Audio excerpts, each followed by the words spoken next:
안녕하십니까. 금융위원장 은성수입니다.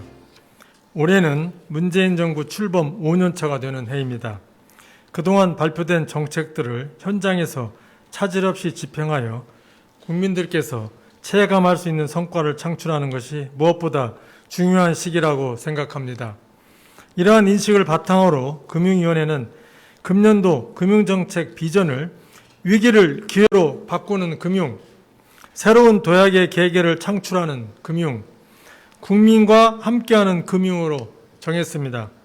우리 경제가 코로나19 위기를 완전 극복하고 위기 이후 선두형 경제로 도약할 수 있도록 175조 원 플러스 알파의 민생 안정 패키지 프로그램, 그리고 170조 원 플러스 알파 규모의 뉴딜 금융 등 그간 발표한 금융지원 방안 등을 차질 없이 이행하겠습니다.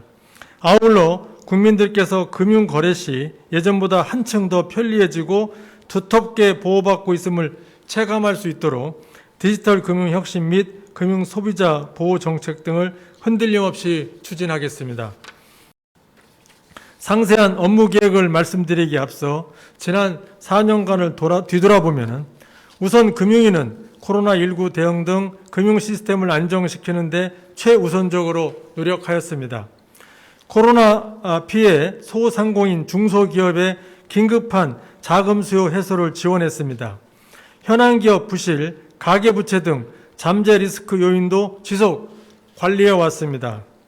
금융 분야 전반의 혁신과 경쟁을 촉진한 점도 큰 성과라고 생각합니다.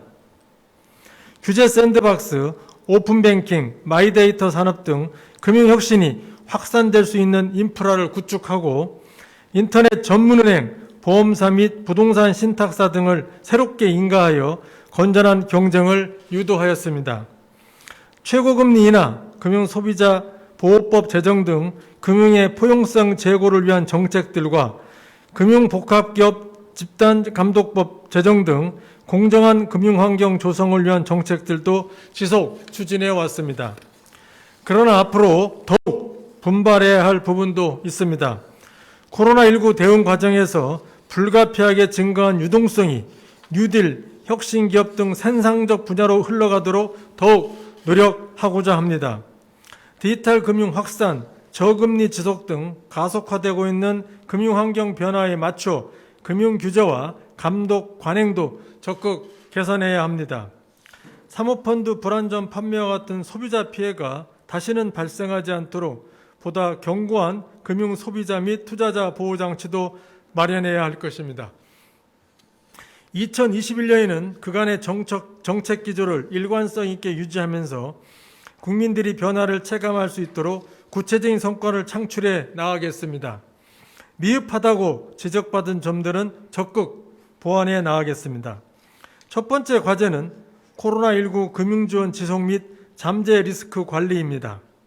코로나19 재확산 및 실물경제 부진으로 소상공인, 기업 등의 어려움이 지속되고 있는 만큼 175조 원 플러스 알파 규모의 민생 금융안정 프로그램을 차질 없이 이행하겠습니다. 특히 코로나19 금융지원 현장 점검반을 신설하여 소상공인, 기업의 애로를 직접 청취하고 신속한 지원이 이루어지도록 하겠습니다. 전 금융권의 만기 연장 상환유예, 금융규제 유연화 등 한시적 금융지원 조치는 현재의 방역 상황, 실물경제 동향, 금융권 감내 여력 등을 종합적으로 고려할 때 그 연장이 불가피해 보입니다. 구체적인 내용 등에 대해서는 이해관계자 의견 수렴을 거쳐 추후 발표하도록 하겠습니다. 그러면서도 한편으로는 코로나19가 하루빨리 종식되어 한시적 조치들이 연내 정상화되기를 희망합니다.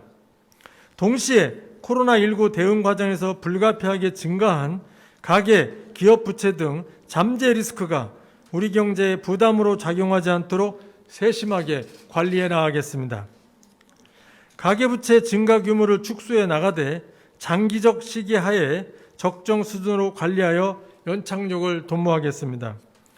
기업 부채에 대해서는 우선 리스크 요인을 체계적으로 분석할 수 있는 상시 모니터링 시스템을 촘촘하게 마련할 계획입니다. 코로나19로 일시적 유동성 부족을 겪는 기업에 대해서는 175조 원 플러스 알파 규모의 프로그램 및 추가 대책을 통해 충분한 신용을 공급하고, 환경 변화 과정에서 구조적 어려움을 겪는 기업에 대해서는 사업 재편 지원 및 선제적 구조 조정을 유도하는 투트랙 지원을 추진하겠습니다. 두 번째 과제는 선도형 경제로의 대전환을 뒷받침하는 것입니다. 우리 경제가 선도형 경제로 발돋움하기 위해서는 새로운 먹거리 창출이 무엇보다도 중요합니다. 한국판 뉴딜, 탄소 중립, 디지털 혁신 경제 등 선도형 경제로의 대전환을 위한 국가 전략을 금융부문이 적극 뒷받침하도록 하겠습니다. 다가올 미래를 준비하기 위하여 정책금융과 민간금융권이 앞으로 5년간 170조 원 플러스 알파 규모의 뉴딜 금융을 함께 공급하기로 한 바 있습니다. 올해는 최대 4조 원을 목표로 정책형 뉴딜 펀드의 자펀드 조성을 추진할 것입니다. 18조 원 상당의 정책 자금도 뉴딜 분야에 별도 투입하여 한국판 뉴딜의 추진 동력을 제공하겠습니다. 녹색 특화 대출, 보증 프로그램 신설 등 녹색 분야에 대한 정책금융 지원을 강화하고, ESG 요소를 고려한 공시제도 개편 등 녹색금융 활성화를 위한 제도적 기반을 구축하겠습니다. 담보 없이 데이터만으로 자금을 공급받는 환경 조성 등 디지털 혁신 경제를 위한 금융 분야 인프라 구축에도 힘쓰겠습니다. 2022년까지 국가대표 혁신기업 1000개를 선정하여 종합적인 금융 지원을 추진하기로 한 바 있습니다. 현재까지 279개의 혁신기업을 선정하여 약 9천억 원을 지원하였습니다. 금년 중에는 400개 이상의 기업을 추가 발굴하는 등 우리 경제를 선도형 경제로 이끌어 나갈 혁신기업에 대한 지원을 지속해 나가겠습니다. 세 번째 과제는 금융산업 혁신 및 디지털 금융 확산입니다. 코로나19 이후로 디지털화, 비대면 경제 등 우리 경제 사회의 구조적 변화가 가속화되고 있는 만큼 금융혁신도 한층 더 속도를 내야 합니다.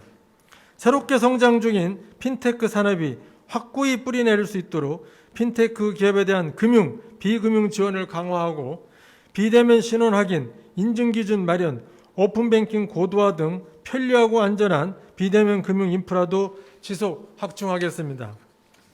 최근 논란이 되고 있는 플랫폼 기업의 금융 서비스 제공에 대해서는 전자금융거래법 개정 등을 통해 이용자 보호 및 공정 경쟁을 위한 필요 최소한의 규율을 마련하겠습니다. 다만 플랫폼을 활용한 금융혁신 자체가 위축되지 않도록 비금융 CB 허가 등 지원 방안도 병행 추진하겠습니다. 보험, 지역금융 등 국민 생활과 밀접하지만 혁신이 다소 미진했던 금융 분야에 대해서도 변화와 발전을 적극 유도할 계획입니다. 마지막 과제는 금융 소비자 및 투자자 보호와 취약계층 지원입니다.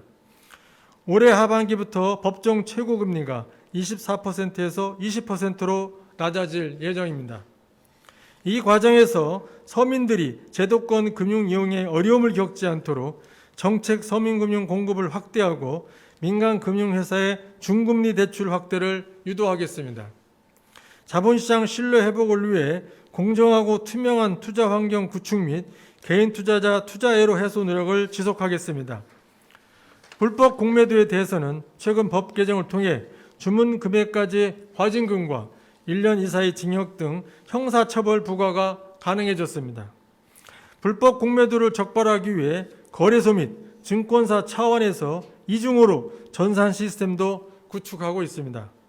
제도남용 우려가 있는 시장 조성자의 공매도는 현재의 절반 수준으로 축소하고, 개인 투자가의 공매도 기회 확충을 위한 개선 방안도 투자자 보호 방안과 함께 마련하고 있습니다. 청년 주거 금융 비용 절감, 고령층 노후 대비, 디지털 취약계층의 금융 접근성 제고 등 취약계층별로 다양한 맞춤형 금융지원 방안 마련에도 각별히 신경 쓰겠습니다. 금융소비자보호법이 올해 3월부터 시행되는 만큼 금융권 준비사항 및 애로사항을 점검하는 금융소비자보호법 시행준비 상황반을 신설 운영하겠습니다. 법 시행 후 6개월 동안은 경미한 위법행위에 대해 계도 위주로 감독하면서 금융소비자보호법이 빠른 시일 내 금융권에 안착될 수 있도록 하겠습니다. 새해가 되었지만 안타깝게도 코로나19는 여전히 진행형입니다. 2021년 금융위원회는 우리 경제의 코로나19 조기 극복을 위해 적극적인 금융 지원 기조를 견지하면서 지난 4년간 그리고 오늘 발표된 다양한 금융 정책들이 현장에서 차질 없이 집행되도록 노력하겠다는 점을 다시 한번 강조하고 싶습니다. 불공정 거래 행위에 대한 과징금, 서민금융 재원 확충 등 코로나19 대응 과정에서 다소 지연된 제도 개선 과제들도 당초 계획한 정책 효과가 나타날 수 있도록 꼼꼼히 마무리하겠습니다. 코로나19 방역 상황, 경제 회복 속도 등 불확실성이 과거 그 어느 때보다도 높은 상황인 만큼 정책 설계 및 집행의 전 과정에서 국민 및 금융시장 참여자 등과 적극적으로 소통하며 국민들이 체감할 수 있는 성과를 만들어내도록 최선의 노력을 기울이겠습니다. 감사합니다.